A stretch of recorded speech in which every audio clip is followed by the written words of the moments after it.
All right. Thank you. Thank you. Good morning. As I was struggling to write the speech, Joel recommended I try and come up with like a catchphrase or take home message for you guys. Thought that was a pretty cool idea. So the message I want you guys to remember from all this is that God does use short-term missions. Uh, I say that because I haven't always believed it, and there's a lot of people out there that don't. I agree with those people that short-term missions can be very harmful. And especially with Cambodia, when you read about billions of dollars a year and thousands of NGOs, nonprofits pouring in to help Cambodians, you don't really see much documented change. Um, there's a lot of support out there for that anti-mission trip side of things. So, needless to say, I had my doubts going into this trip, but I felt God was calling me to go and would hopefully give me an answer to this struggle I was having.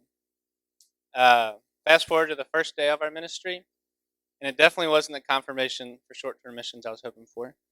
Uh, the day started with a Bible study. Can you show that picture? Yeah, it looks pretty cool up there, but it wasn't as fun as it looks.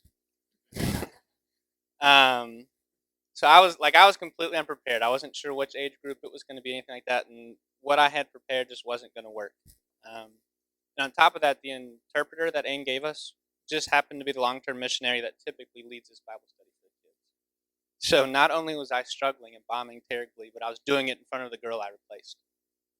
Um, so needless to say, I felt like a pretty big idiot doing that. From that point on, that first day was a downward spiral for me. The kids club starts with the local Cambodians leading ministry or worship time, and they're awesome. I mean, none of us will deny they're singing, they're dancing, everything. We were having tons of fun. We didn't want it to end. But since we were the missionaries there, we kicked them off stage and we came up and sang our songs in English, which of course isn't their first language. Um, and then the day was going to end with us doing a craft. Um, I never admitted it, but even going into that first day, I had no clue how to do the craft that I was supposed to help lead. And on top of that, part of it was like we are going to make these origami boxes with the kids out of paper, and we forgot the paper. um, so, like any good Christian missionaries, we all got together and asked, what would Jesus do?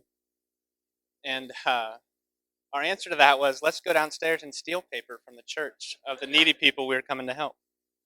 So that's what we did. So to recap, what we did on day one was I kept someone from giving a quality Bible study so that I could give a terrible one. We kicked an incredible worship team off stage so that we could sing songs in different language. And we stole from poor people.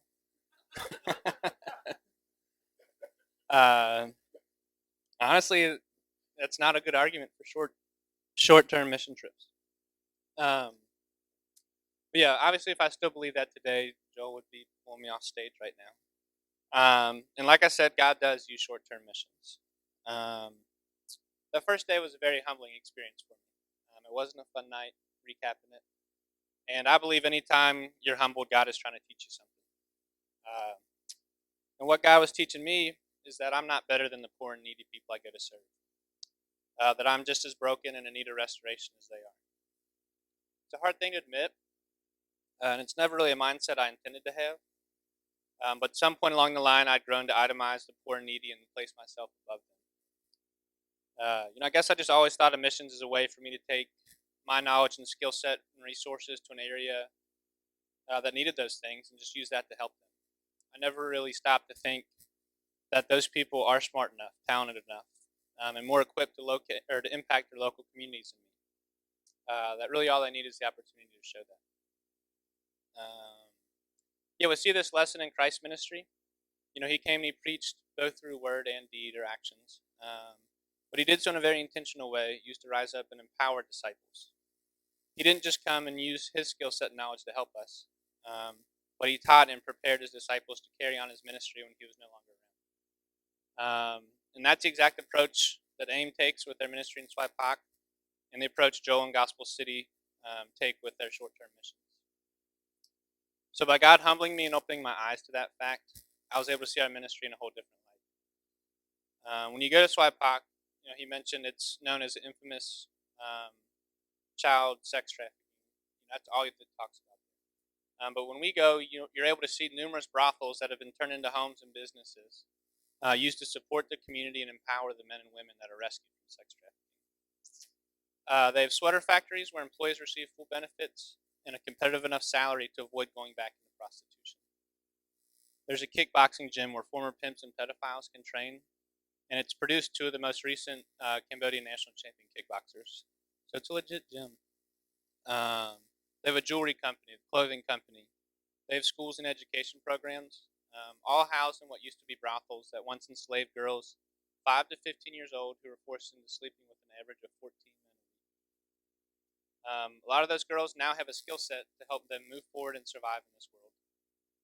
And to me, the most beautiful thing all this is that majority of these ministries are run by local Cambodians with the AIM staff there just to help offer support and guidance.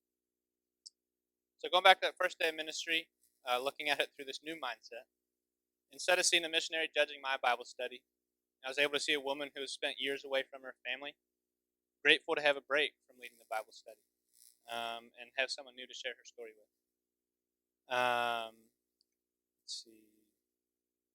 Instead of seeing the town of musicians that we're kicking off stage, I saw young men and women who needed encouragement and affirmation for their talents. We were able to give them that.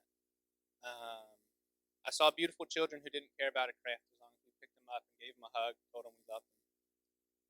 I no longer judge myself because I didn't look at myself as a more knowledgeable, skilled missionary, but as another broken individual walking alongside Cambodians, working together to fight the evils of this world and glorify our God. AIM understands this. Gospel City understands this.